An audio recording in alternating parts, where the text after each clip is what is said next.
Todas essas possibilidades da galera conectar, Uhum. elas vão apontar o caminho, mas ninguém vai andar por elas. É aí que tá o problema da receita pronta. Ah, não, cara, eu quero ficar aqui sentado, tal, e pum, e aí? Não, pô, vai continuar me alimentando ou não? Aí cria idolatria, não. Você tem que correr atrás, velho. Você tem que correr atrás. Aí as coisas acontecem. É um momento de superação incrível, velho. Mas para você tirar velhas crenças, velhas coisas, isso aí demora. Demora demais. Uma coisa muito interessante também, que converge com o que a gente está conversando nesse momento, no nosso bate-papo, é o seguinte: de repente tem pessoas que começam a ter um conhecimento um pouco mais auspicioso, eu gosto muito dessa palavra, né? Esse conhecimento auspicioso, tem gente que se reveste de arrogância, cara. Ah, tem. Então tá ali, aquele lá tá ali, ó, tá rezando, aquele lá tá, tá com nada, não sei o quê.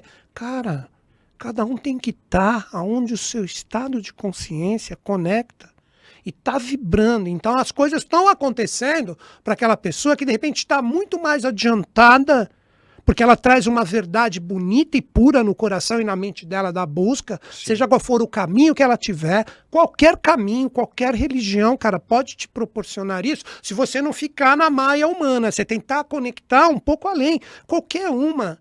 Então, quando a pessoa se reveste da arrogância, onde ela pode ter uma queda terrível. Terrível. Terrível em relação a isso. Aí, pum, quando ela menos espera, alguma coisa acontece, ela cai, ela vai ter que voltar, sabe-se lá da onde, para a senda dela. Falando só um pouquinho de religião, né? Que isso tem muito a ver com o mundo astral, que para mim, que seria o primeiro portal quando a gente começa a ter um pouquinho da consciência desse mundo invisível, né? Cara, as pessoas elas têm que entender que o mundo astral ele é plástico, é como se fosse uma massa de modelar. Quer ver como é fácil entender isso que eu estou falando?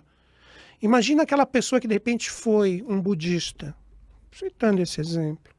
E, uma pessoa boa, que evoluiu, agregou, ajudou os outros, desenvolveu o conhecimento que o budismo, você entra a fundo nele, uau, né? É louco demais. Aí imagina no momento que ela falece ou que ela faz um desdobramento, vê o Cristo. E caramba, tô fazendo tudo errado.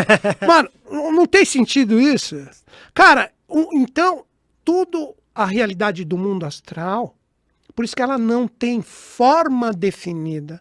Ela vai praticamente se modelar, por isso que existe muita confusão com sonhos, com o que realmente está dentro de ti. Então você vive essa realidade. Por isso que os antigos, é minha visão também, sempre quando você vai adormecer, reza, faz uma prece, não é para pedir, paga minha conta ali no banco que tá estourada, não sei o quê, pô, aquela mina que eu tô azarando, será que ela vai olhando? Cara, é para você ficar sossegado com a sua energia e falar, eu quero chegar, quero buscar, quero compreender, quero entender.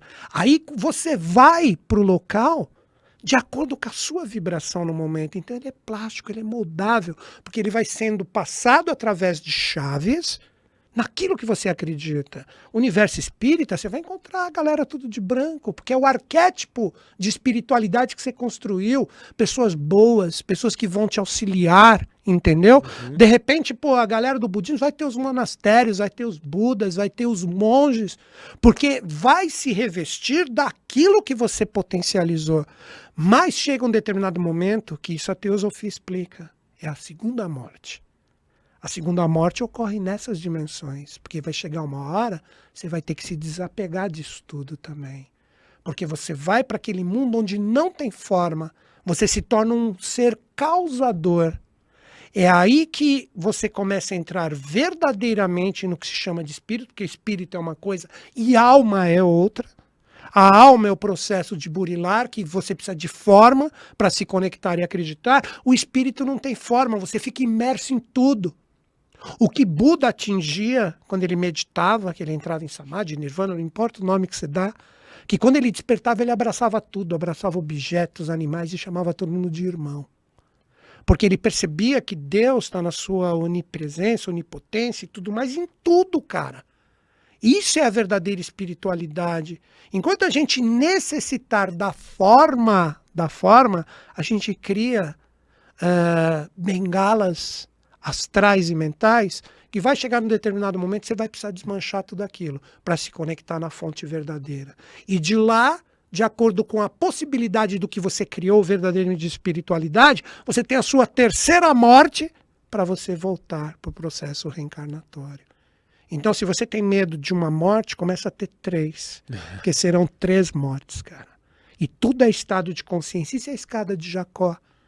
Que a gente acaba fazendo uma misturada, que ele falava que ele via anjos subindo e descendo, representava exatamente essa sublimação dos estados de consciência, das almas em peregrinação para chegar exatamente no que os gregos chamavam de Campos Elíseos, os nórdicos chamavam de Valhalla, que nem vamos tomar uma breja com Odin, maravilha, tora, beleza, você pode encontrar isso, mas vai chegar uma hora e falar, cara, céu é só isso, ou a espiritualidade não se desmancha tudo e você se funde no todo, cara, é isso que os mestres vivem verdadeiramente e o que eu pude entender até o momento do que é verdadeiramente a espiritualidade. É muito doido, né, cara? Coloquei você para pensar. Tem que... exatamente. Exatamente. Sabe que eu pude presenciar, Zé, nos determinados momentos que eu tive as minhas experiências? Eu tive uma experiência extracorpórea, vamos dizer assim, onde eu vi seres ali, cara, como se eles estivessem meditando em lótus, assim, como se fosse, porque tem muito a ver com a minha realidade, que eu corri atrás de budismo, entender todos esses mestres. Cara, mas eu percebia que eles estavam mais avançados que eu na senda ali na minha experiência. Mas eu sentia que, porra, se eu conseguir sintonizar com eles, esses caras que estão levitando aqui, eu vou, porra, absorver um conhecimento fodástico, entendeu? Eu vou... Mas, cara, eu não estava na vibração, eu estava naquele anseio humano. Aí já... Então eu chegava próximo a eles e, cara, sem esforço, eles se afastavam de mim. Deu para entender a compatibilidade vibracional? Não tinha como, cara, era natural. Aí eu comecei a perceber que tudo era a vibração que você saía para viver essas experiências para o que você poderia conectar. Aí tem experiências que, em relação ao umbral, né, que é uma coisa bem diferente do que o pessoal fala por aí na minha concepção, que umbral vem de portal, de porteira, esse é a verdadeira tradução disso. O umbral todo mundo coloca como uma coisa negativa, não é? Você se defrontar com as coisas que você precisa burilar. Então seria, na verdade, um local que você não precisa ser nenhum clarividente para viver. Quando você começa a aprender essas técnicas de desdobramento, você pode ir para um lugar de provação onde você vai perceber próximo a você como uma coisa que gruda em ti, que representa diretamente todas as coisas que você precisa aprender a burilar, como se fosse um animal, uma coisa que te pega principalmente na perna esquerda e te sufoca e você passa aquela experiência e você volta e fala, mas que porra, para onde que eu fui? Que energia densa é essa que eu estava vivendo? Aí você tenta ficar numa vibração mais sublimada antes de fazer o desdobramento, e quando você vê, você tá lá de novo, você fala, caramba, velho, pô, eu tô indo pro inferno? Que loucura é essa? Aqui eu comecei a perceber, cara, que essa energia que primeiro não tem forma para convergir o que a gente estava conversando. Para as pessoas que começam a entender essa iniciação, esse umbral são todos os seus defeitos, as coisas que você precisa aperfeiçoar. Então eu percebi que quando eu fazia coisas boas, estudava, fazia coisas legais para os outros, aquilo, quando eu fazia o desdobramento, não ficava tão denso do meu lado.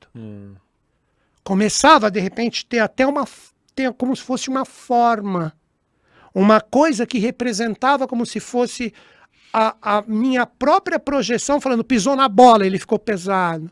Não, você está subindo, nascendo, isso ficou mais leve. Então, era um local, e eu comecei a perceber que tinha um monte de gente que estava praticamente na mesma situação, naquele local onde eu estava vivendo. Aí eu comecei a perceber, pô, existe uma lei aí, cara, e aquilo que está me pegando, aquilo me demonstra quando eu estou pisando na bola demais, que eu estou indo para lá, por isso que a quem muito for dado, muito será cobrado. Então, ali eu conseguia presenciar, cara, que aquele tipo de energia nada mais era do que uma extensão de mim mesmo. Para mim, isso é umbral. Não é que você fez mal, então você vai para o inferno. Existem dimensões astrais pesadas, mas são para as pessoas extremamente involuídas ainda, ou ainda desacordadas, vamos dizer. Mas para as pessoas que começam a entrar nas sendas, existem dispositivos. O que o Cristo falou? Na casa do meu pai existem muitas moradas. Muitas moradas. Então, existem determinados locais específicos para algumas pessoas que estão na senda, que quando elas começam a decodificar esses mistérios, essas coisas começam a se defrontar. E como eu disse, você não precisa ser clarividente, não precisa ser sensitivo, você não precisa ser médium. Isso acontece naturalmente com a projeção da sua vibração, cara. Então são experiências que hoje eu não passo mais, é louco isso.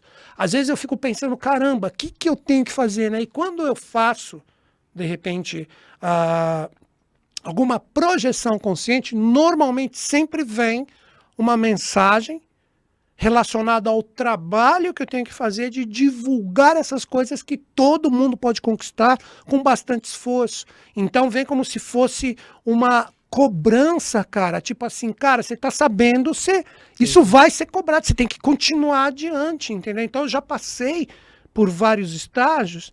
Então, muitas vezes as pessoas falam assim, caraca, Chute, você falou umas coisas muito loucas. Bicho, às vezes que nem eu tô sendo entrevistado por você, eu vou assistir isso aí.